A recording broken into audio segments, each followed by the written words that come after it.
Hello and welcome to Creating a New World. This is episode 5. My name is Bill Hunsaker. I'm your host. I'm the chair of the 12 Visions Party of New Jersey. And with me I have our treasurer, and his name is Harry Dolgen. Hi Harry, thanks for joining me on the show. Hi, Bill. I'm hoping for a great show. It's happy to have you back. I know you were sick, and let's get going. It should be great value for everybody. Yep, I look forward to it. Okay, all ready. Okay. This show is about the 12 Visions world, the world of freedom, wealth, health, and peace. Author and entrepreneur Mark Hamilton thought about what a world without initiatory force would be. He chose to write the result in the form of 12 visions. Here they are.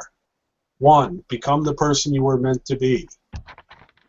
Vision 2. Live the life you were meant to live. Vision 3. Feel extraordinary. Vision 4. Stop aging. Vision 5. Get the job of your dreams. Vision 6. Start the company you always wanted. Vision 7. Embrace the lover of your fantasies. Vision 8.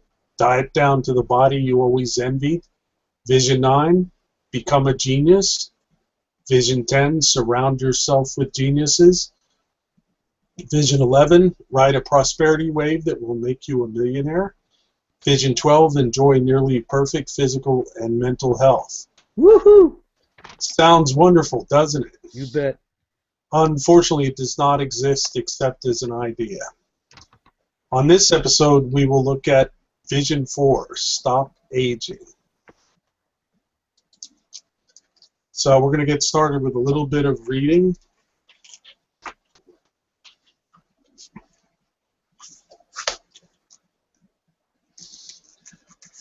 Let us start at the beginning to really understand the cure to aging.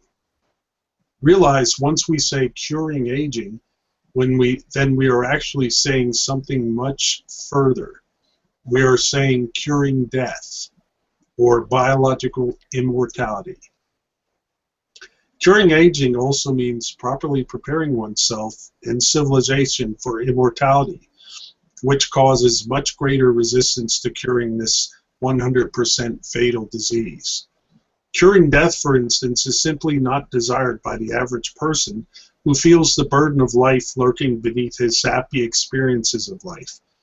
That vast added dimension to the phrase curing aging will help you understand what follows. Cure aging, eradicate death. The goal of my life, and this is Mark Hamilton speaking here, and Dr. Wallace's life, has always been, for the past 40 years, biological immortality. Yet not until recently have we taken an interest in a single biomedical approach. Seems strange, doesn't it? Yeah. Not when you understand that curing aging and death is a dynamic process that breaks into 3 parts. The first part is political. A virulent part of the disease of aging is the politicization of society, which holds back progress to curing aging. We must depoliticize civilization. Say that 3 times fast. The second part of the dynamic process to curing aging and death is psychological. A virulent part of the disease of aging is the burden of life people feel, which blocks the desire to cure aging. We must replace the burden of life with exhilaration for life. The third part of the dynamic process to curing aging is physical. The final and ironically least challenging part of the disease of aging is the cellular degeneration itself. When the first 2 parts of curing aging succeed, then the technology, drug, or procedure to cure aging will rise almost overnight. So basically what Mark is saying here is, just like any other product on the market, there has to be a demand for that product. And once there's a demand, entrepreneurs and geniuses, including scientists, will work toward creating that product to meet the demand. Right now, there's no demand to cure aging because people simply don't want to live. Exactly. They, you know, the longer their life goes on, the more the burden weighs them down. Now, as we talked about in the last two shows, the way to take care of that is to help people find, well, basically the first three visions. They help people discover the person they were meant to be so they can start living the life they were meant to live and feel exhilaration in living.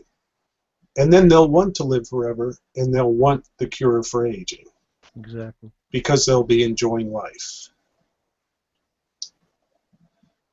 You have any comments on that, Harry? No, you said it very succinctly. I mean, it's true. I know for myself, I'm feeling tremendous burden of life because I haven't found my Friday night essence. And until I do that, life is pretty miserable, to be honest with you.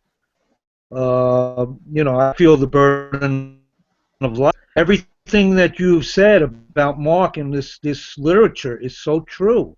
If reading it, where I am now is intellectually I understand all this.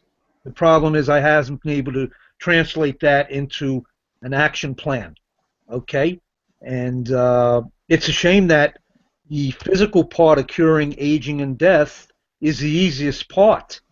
And the toughest parts are, again, the first two parts. So, that's pretty much what I have to say about that, Bill. It's tough. It's a tough thing right now. Yes, I also feel the burden of life. I'm working in a job that I don't really enjoy just to survive while I continue to work toward developing a business and income that's separate from a job so that I can start living the life I was meant to live and start enjoying what I'm doing. And I get small pieces of that. I'm getting a small piece of it right now doing this show. But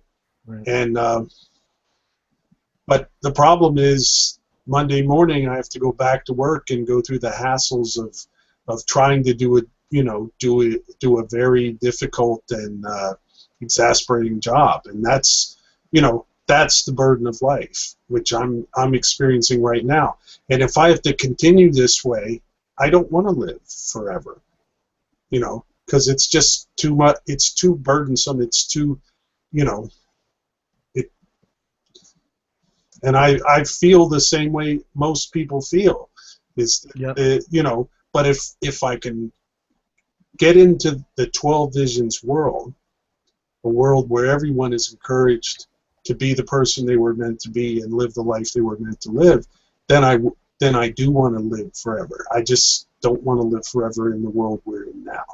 Right. That's why both of us have to be successful to set an example for other people and to bring them along in this thinking, this thinking. And we have to help them find their deepest motivational roots so they can become the person they were meant to be and start living the life they were meant to live. And they too will want, they won't want to die. Immortality, yeah. They will want to keep living. Absolutely. Absolutely. I agree. Good stuff.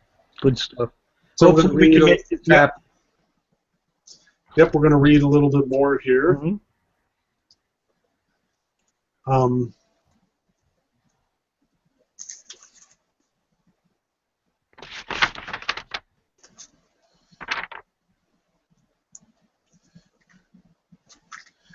If we achieve parts 1 and 2, here's what would happen. Parts 1 and 2 are depoliticizing America and eventually the world, and helping people discover the person they were meant to be so they can start living the life they were meant to live. People would be free of contradictions, filled with the exhilaration for life that brings on the desire, the passion to live forever, brings on the demand for biological immortality. Remember, civilization would no longer be politicized, which brings on the super society with super rapid advancement of new technologies, enabling the supply to rise and meet the demand for biological immortality. With parts 1 and 2, there would be a world drive greater than anything humanity has ever seen, greater than the Manhattan Project or the Moon Project. That drive would be for biological immortality or Project Life.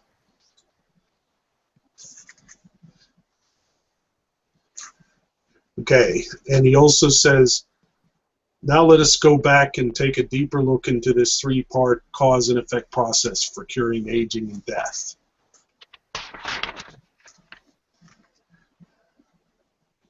First part, depoliticizing civilization. There's so much more here than meets the eye, and we could never succeed without the deep work of understanding that what is beneath this expression, depoliticized civilization. This first part of the dynamic process of curing aging and death requires whole bodies of work, including Mark Hamilton's work, Dr. Wallace's work, and Dr. Julian Jaynes' work, and the decades behind those works. The root beneath depoliticizing civilization, as I said, is leaping from the bicameral-like mentality that needs authorization from outside to the neo-think mentality that integrates knowledge into puzzles or maps which guide oneself, independent of authorization from outside. Now this is why we're where we are, basically.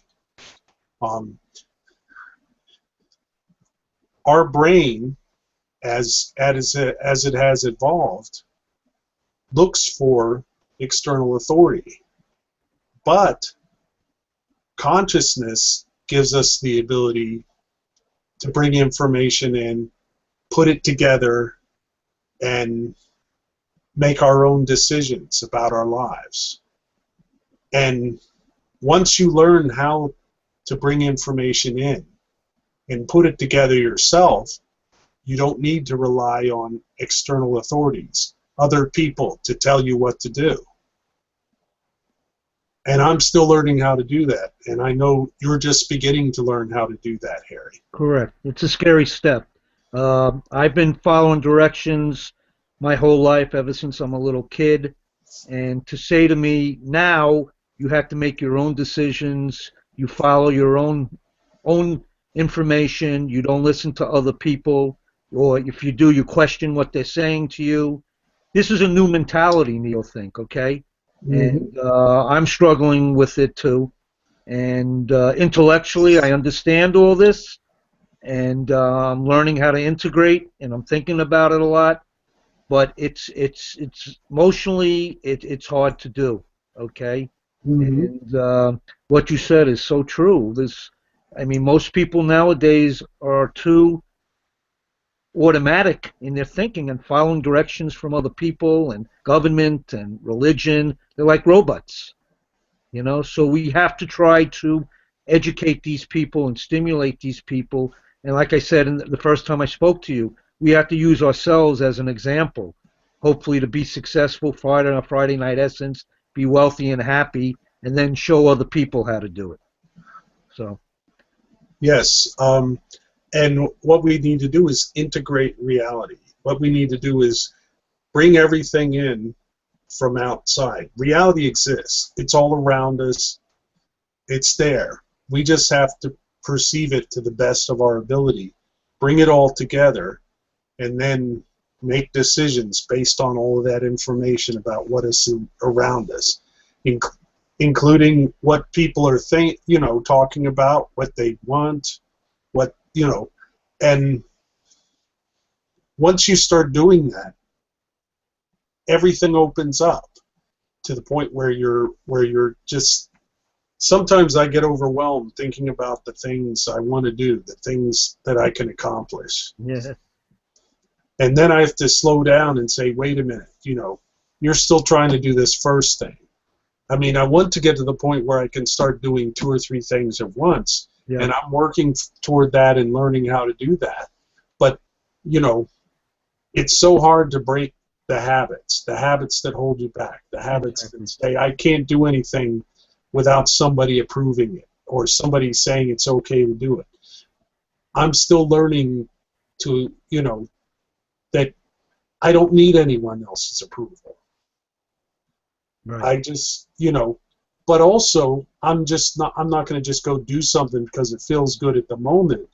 I'm going to think about it and, look at the consequences and not do things, that will hurt me, and not do things that will hurt people around me that I care about and other people that I don't know, because I care about everybody. To me,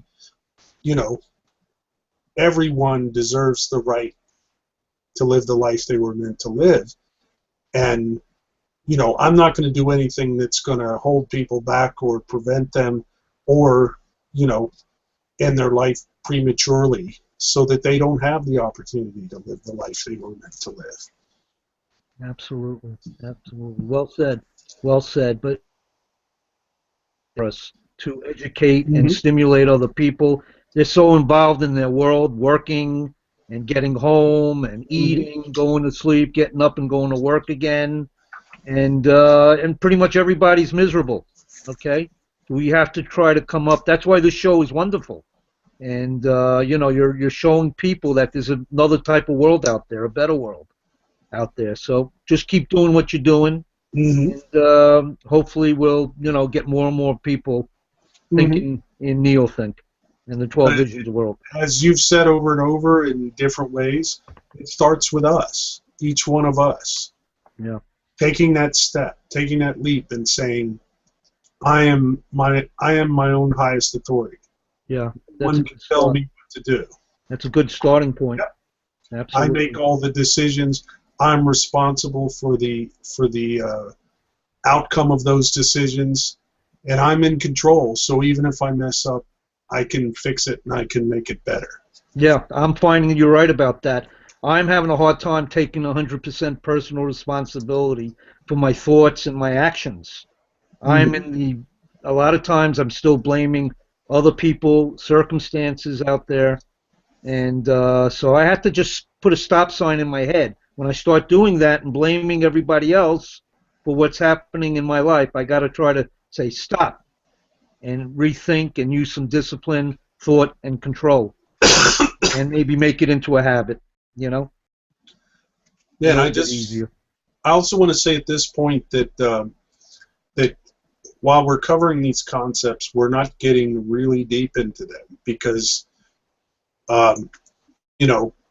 we could spend the whole hour just talking about the bicameral mentality, or, one paragraph. right, no longer seeking external authority, no longer looking to others, no longer asking other people, what should I do? What do I do? Yeah. And figuring out, we could talk about that forever. Right. But the best way to find out about all these things and learn about them and bring them into your life is to become involved with the Neothink Society. Great. That's where you can find out, who you were meant to be and the life you were meant to live. And that, to me, that's what the Neothink Society is for, to lift people up and help them learn who they are, and who, what will bring them happiness and joy. Right. But we're going to go a little bit further on this, and then we're going to move on to the next step 2.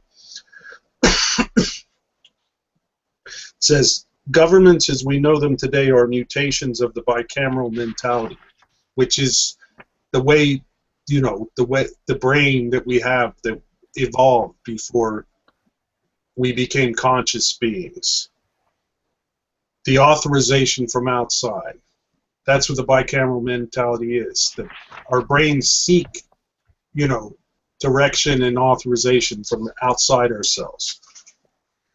The conscious mind, instead of guiding itself, continues to be guided by external authorities. From the moment a child starts becoming conscious, the bicameral mutations get programmed into his psyche like a computer virus via learned and mimicked reactions, learned from his parents first, then from society.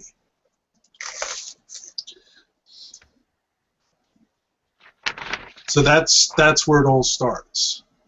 Because at first, you just have your brain, and you start developing into the person you will become.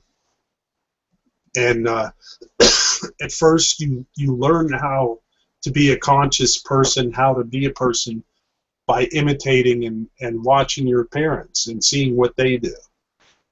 And then as you grow and become, you know, more developed and older, then you're sent to school, out into the world, to learn more and more about, you know, how to be a person, how to be a conscious being. And unfortunately, in the society we're in now, you're taught to follow, to find people to tell you what to do. Yeah, to fit in. The education system teaches us how to fit in. So you're taught to look for external authorities. Yep. And that's why everybody is where they are now. Absolutely. So that's you know, we're trying to get people, you know, the Neo-Think Society is helping people find, you know, how to be a conscious being and excuse me, and be a self-leader and you know, live life on your own terms and find your own happiness. So we're going to move on to the second step. I'll tell you what page we're going to in just a moment here. And I apologize. That's okay. And by the way, we're reading from SOS Visions. Correct. Thank you very much. Visions. Okay.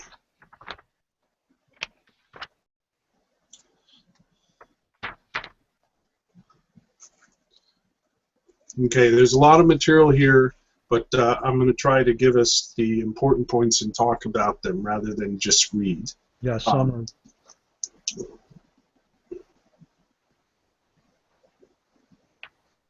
Okay. Excuse me. Part 2?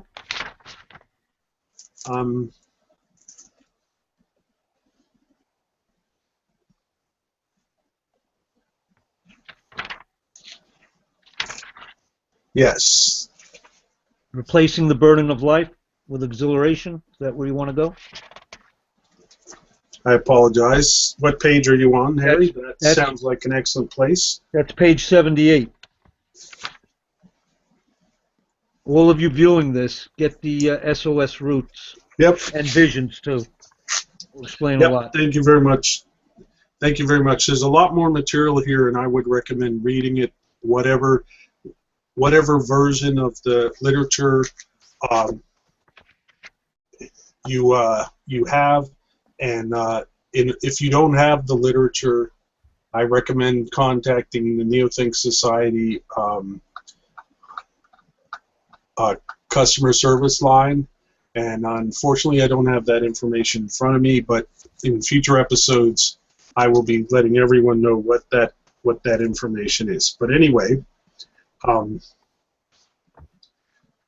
replacing the burden of life with exhilaration. The root beneath replacing the burden of life with exhilaration for life is to leap from the value producer to the value creator. Let me give you a brief background on the burden of life. In Vision 2, I explained why underneath all our happy experiences of life exists a burden.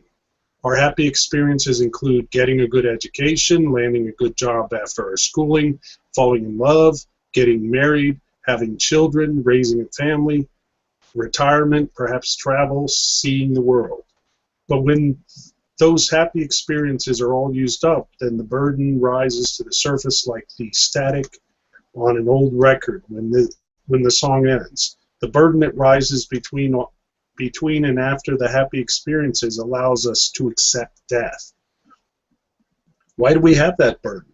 That understanding comes by understanding the nature of consciousness. That understanding of consciousness grows as you begin to gain an understanding about the universe.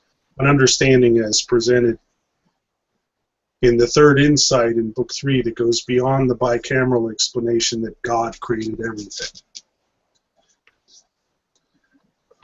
So basically what Mark is saying here is that as we get older, we start to notice that things aren't exactly as we were taught when we were children, especially if we have a religious background.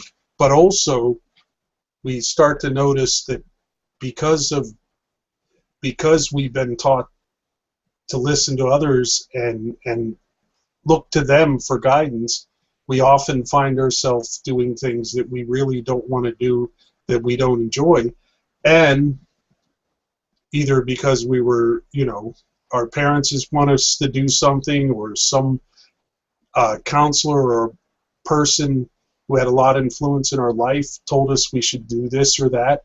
We set aside the things we really wanted to do and just did, what we were told. I did that, and I spent most of my life just hating what I was doing. And I don't hate what I'm doing now, but I don't enjoy it thoroughly. I'm learning to find things that I enjoy doing, and learning slowly how to take those things and use them, not only to get an income to survive, but to prosper and have a happy and joyful life. And that's what we need to do for everyone, so that they start wanting to end aging and death and start wanting to keep living. And that's the point of what Mark says in a lot of interesting and very well-written words. Well said. Well said. So then we get on to part 3, the physical cure. The drug, the serum, the operation, the electronic transfer. What is the root behind this? Cells, genes, DNA, hormones, cryonics, quantum computers? What is the root behind the physical cure? The point of this, and I'm not going to read any further, but the point of this is that once enough people want the cure, then the drive will be there for people to go and find the cure, and they'll find it. I mean, they may not find it it may take a little time, but right now there's only little things happening toward finding the cure for aging, because most people don't want it. Yeah. Only a few people see the possibilities. Only a few people are living their deepest motivational root, living the life they were meant to live, and don't want to give it up. Right.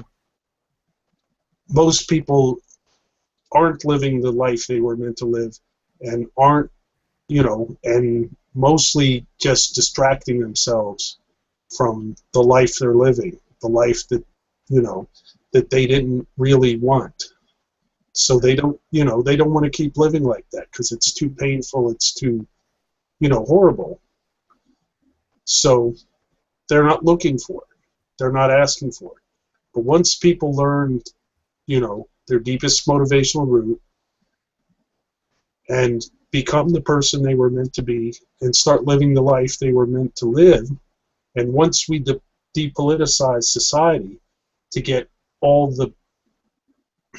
everything out of the way that's holding us back, then people will be demanding it, and people will be rushing to find the cure, and everyone will continue to live happy, joyful, prosperous life, all of us together. And that's the whole point of this. Do you have anything to add to that, Harry? No, I agree with you 100%. I think the issue here is it's a 3-part process, and unfortunately, the physical cure is the easiest part about it. The other thing we have to solve is the other 2 parts. We have to change the burden of life to exhilaration, and we have to go from bicameral thinking to neo-think thinking. And unfortunately, this is going to take a lot of time. But both you and me see this intellectually. We haven't found our Friday night essences yet.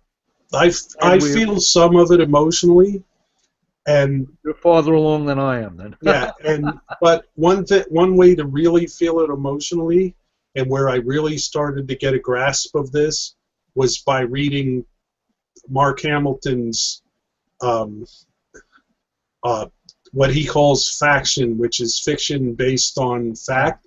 Yeah. With what has been called either the Miss Annabelle story or the super puzzle. Yeah. And we're going, once we get through all the 12 visions, we're going to be going into that and actually reading passages of that from that, so that we start to get the feel of the emotional feeling of living in the 12 visions world. Yeah. In fact, here Further I'll show the book. I Yep. got the 3 parts of the super puzzle. Mm-hmm. Okay, and I'm rereading it. I'm on chapter 11 of conceiving the super puzzle, and Mm-hmm. it's terrific. You're right, and Mm-hmm. it's again. Hopefully, I can make that leap from emotionally into conscious thinking and possibly neo think, Mm-hmm. because we both see it. We both know how there's a better world out there. That's why I'm here, and that's why I'm doing this show, because I see the future that we could be living, Absolutely. and I want that. I want that world. I want to live in it, and I'm going to do everything I can to bring it about for everyone. And this show is very important. That's why I'm glad you're doing it, Bill. Not too many people in the neo-think society are doing things like this, and it's tremendous value. Not only because I'm on the panel with you, but I'm getting a lot of value. I could just listen to this, and I'd be pretty happy, and it uplifts me. It gives me a lot more reason for living, just listening to this material, and it re-energizes me. So keep up the good work, okay?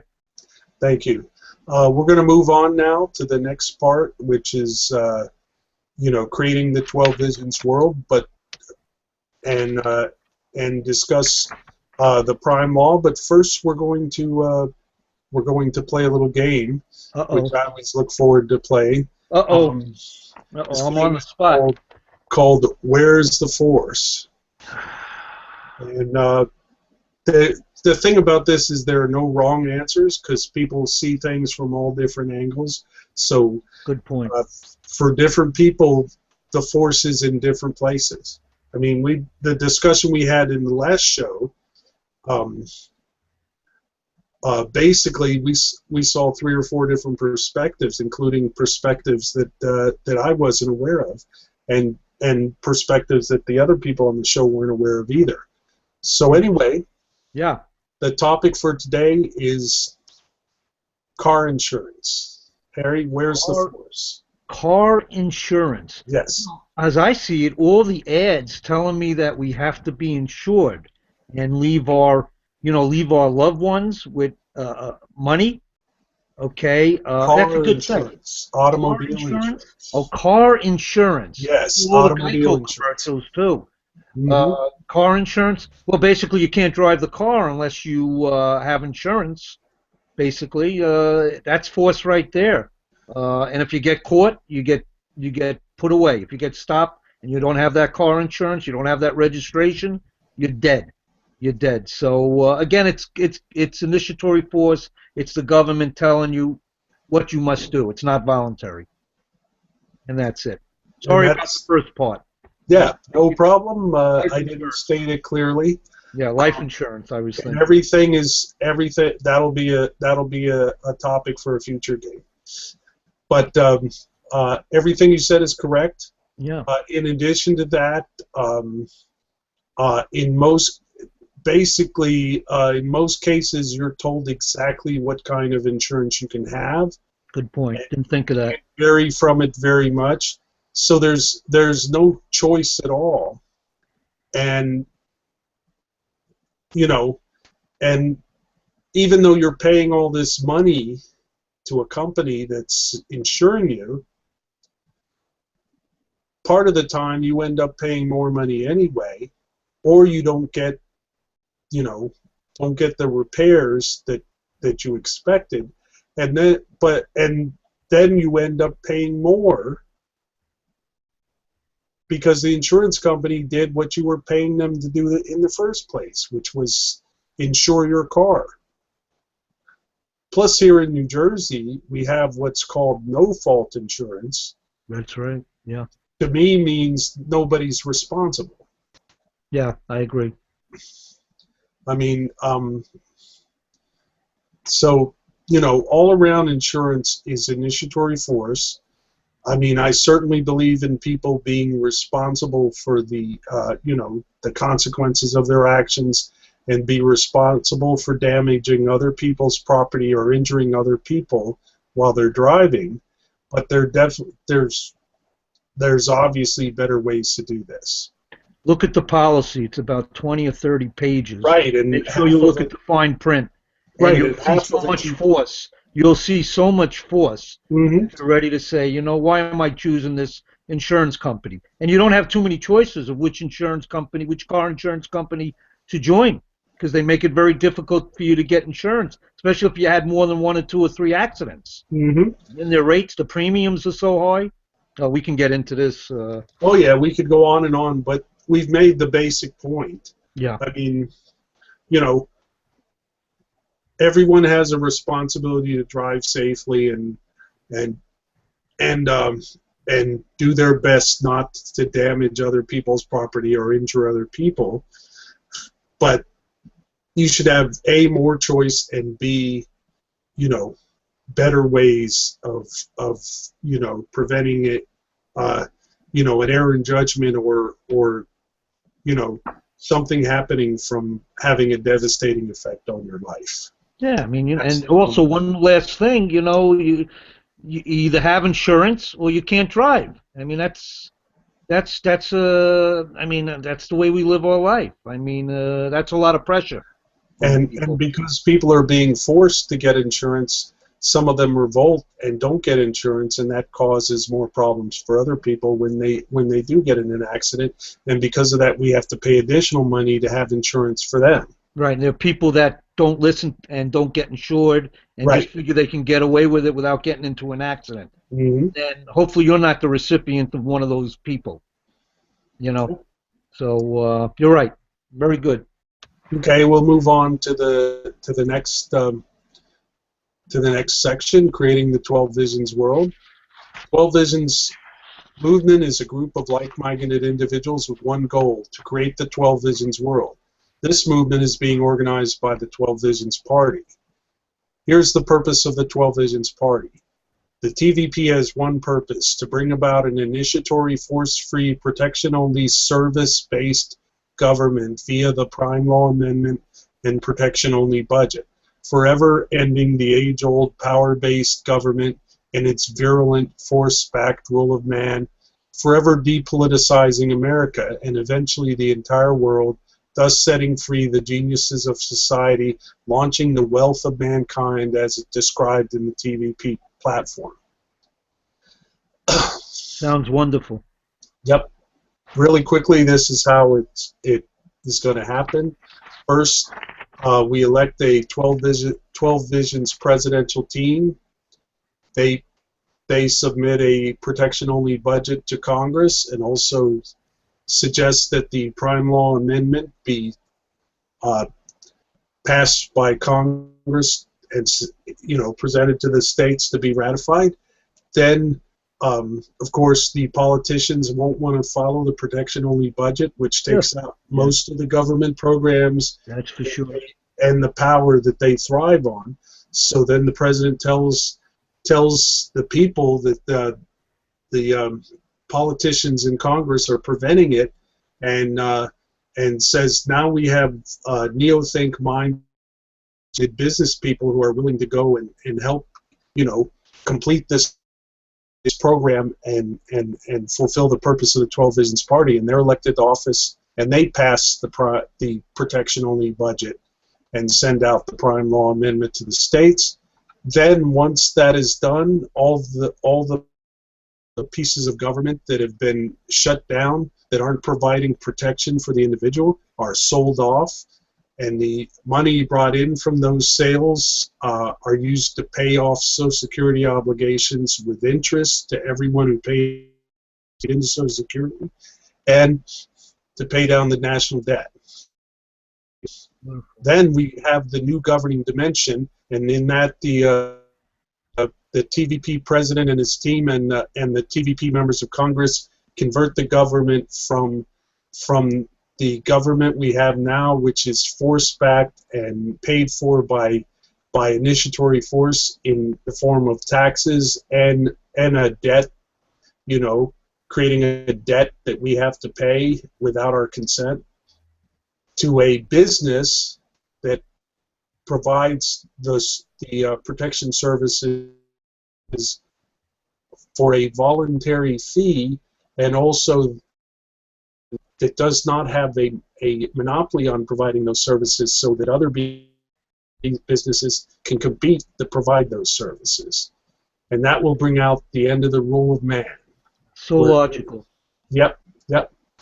So now, in this episode, we're going to discuss what we've mentioned many times up to this point, which is the prime law. I know I'm going to put you on the spot here, Harry. I don't know if you have it in front of you or handy, but would you be willing to read the prime law? Yep. Unfortunately, I feel terrible that I haven't been able to commit it to memory. I haven't either. And I am trying to find it. So I suggest maybe just keep talking. Yep, no problem. And let me find it. I will look for it in one of my books. The prime law will be suggested as an amendment to the U.S. Constitution, and the Congress will have to basically vote to have that sent out to the states to be ratified, and then the state legislatures in every state will have to decide if they want to ratify or say yes to this amendment. Because of this, while this is going on, when you're ready, just let me know. Yep. No, I don't want to complete your thoughts. Okay. While this is going on, we will also be the 12 Visions movement will also be putting forth candidates for governor in all the states, and also candidates for members of the state legislature, so that they can say yes to the 12 Vision to the prime law amendment. So now go ahead and read the prime law for us, Harry. All right, everybody, and Bill, just listen to how logical and natural a law this is. The prime law, the fundamental of protection. Preamble, the purpose of human life is to prosper and live happily. The function of government is to provide the conditions that let individuals fulfill that purpose. The prime law guarantees those conditions by forbidding the use of initiatory force, fraud, or coercion by any person or group against any individual, property, or contract. Article 1. No person, group of persons, or government shall initiate force, threat of force, or fraud against any individual self, property, or contract. Article 2. Force is morally and legally justified only for protection from those who violate Article 1. And Article 3. No exceptions shall exist for Articles 1 and 2. Now, how does that sound? I mean, in that brief reading, there's so much there, and it makes, to me, Bill, makes so much sense, especially with Article 2. Absolutely. Yeah. I mean, Article 2 provides the right of self-defense and defense of others who are having initiatory force committed against them. Great. And the important part to consider about that, the one thing about, in order to have the initiatory force, you have to have lack of consent. In other words, if someone agrees to have, if someone agrees to give their money to somebody, that's not initiatory force. But if they don't agree and somebody takes their money or other property, then that's initiatory force. Yeah. And that's an important distinction. And also, you cannot commit initiatory force against yourself. So all the laws on the books that stop people from ingesting or smoking or whatever, that they want to smoke would not be valid under the prime law, because you don't protect people from themselves, because anything they do, they consent unless they're insane.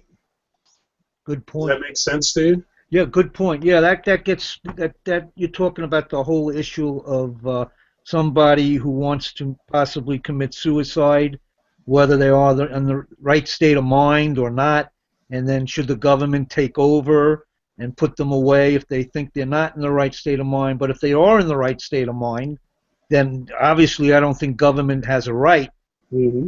put them in an institution. There are states that people that you heard that woman who killed herself, she couldn't do it in her Yes. state and she had to move to another state Yes, she did. in order to kill herself. She had terminal illness of some sort. I can't think of her name, but you know the case I'm bringing up, right? Yes, I do. And the basic idea here is that every conscious being owns their own body and their own life. So they can do what they want to their body, and if they choose to end their life, that's their choice. Good point. Yeah, that's a good point. So there should be no laws that prevent you from doing things to yourself. The only way you commit initiatory force is by, trying to do something or take something from someone else without their consent. That's initiatory force. That's a big thing. Yeah. And also a very simple way to state the prime law is you don't hit people and you don't take their stuff. That's about as simple as it gets. Beautiful. Beautiful. Very well said. Very well said. The important thing is consent. Yes. Consent is a big part of it. Okay. If someone wants to give away all their money, then no one should intervene. That's their choice. Choice, right. But if someone is taking your money either by force, direct force by pointing a gun at you, or by deception, or by any way that doesn't involve your consent, They don't have permission to do it. Right. You don't give up your power. They don't have permission. Right. That's initiatory force. And did you have any other comments or questions about that? Said it beautifully. You said it beautifully. Yeah. Another aspect of the prime law as an amendment to the U.S. Constitution, and also an amendment to state constitutions, which will also be done under the 12 Visions movement, is that by the time the prime law is ratified by the states, it will basically be more or less a symbol, because all the changes required to bring about the 12 Visions world will already have been done. Mm-hmm. The reduction of government to a protection-only basis, only providing services that protect the individual, and then the conversion of government to a business that no longer has a monopoly, rather than a institution that has a monopoly and can use initiatory force to force you to pay for the services it's providing. All of those things will already have been done. So it will be basically a way of saying, we like what we have now and we want to make it permanent. Mm-hmm. Interesting. So basically that's the prime law. And unless you have any other comments about that, Harry, we'll move on. No, let's keep it moving. Yep. And basically the final section is discussing how you can help to create the 12 Visions world. And the simplest way to help is to just talk to other people about it. Tell them, how you feel about it. Tell them what it is and why you think that it's a good idea. And that's the simplest way to get involved. The next way to get involved is if you see a 12 Visions Party candidate on the ballot, vote for them. But also pay attention to them and make sure that they are actually doing what the 12 Visions Party says before you vote for them. Don't just say, oh, 12 Visions Party, I'm voting. Do check it out and make sure that this person is not being part of the 12 Visions movement in name only. You can also get involved in planning by becoming part of the 12 Visions Party in your state. In New Jersey, we're working on getting people involved and organized in the counties so that we have people who will help us in 2016 when we have a candidate for president and we want to place them on the ballot. And anyone who is interested in becoming involved in that can contact me at WHUNSICKER@gmail.com. Just repeat it, Bill. Yeah, that is WHUNSICKER@gmail.com. That's WHunsicker@gmail.com. And anyone who contacts me, I'll be happy to get in contact you and find out what you're interested in doing, and we can work together toward creating the 12 Visions world. From this point on, I'm going to start posting things on Google Plus and Facebook to bring people, hopefully bring people together, give them a place where they can gather and talk about these ideas and ask questions, which I will be happy to answer. Basically, that's what we wanted to share today, and I want to thank you, Harry, for coming on with me and talking about these wonderful and important subjects. Bill, it was a very lively, almost an hour, and very stimulating. I learned a lot, and I'm happy. Thank you for letting me come on the panel and listen to this. And I tell everybody out there, just listen to all these broadcasts, these shows. They're going to be ongoing, and get involved. Listen to it. Any questions, get involved, and talk to Bill Hunsicker. And, the more people we get, more growth, the better. Thanks, Bill. Yes, and I also wanted to say that going forward, we will be recording these shows at 3 p.m. on Saturday, and we'll see how that works out. It didn't seem to work out very well recording them on Friday evening. Hopefully this time will allow more people who want to actually watch the show as we record it. And I look forward to doing next week's show, in which we'll cover Vision 5. I believe that's where we are. And that is... Start the business? No, get the job of your dreams. Oh, that's Vision 7 is start the business. Vision 6. Vision 6 is start the business. Start the business. Okay, Yep. so it's Vision 5. Great. Yep. Vision 5 is get the job of your dreams. And also we will be covering the first part of the 12 Visions Party national platform, which is not as boring as it may sound, because the 12 Visions Party national platform is much more interesting than your typical political party platform, because the 12 Visions Party isn't your typical political party. Well said. That said, Great job. I want to thank everyone who watches this program, and bid you wealth, health, peace, happiness, and prosperity, and love. Bye, everybody. Bye, everybody. Thank you again.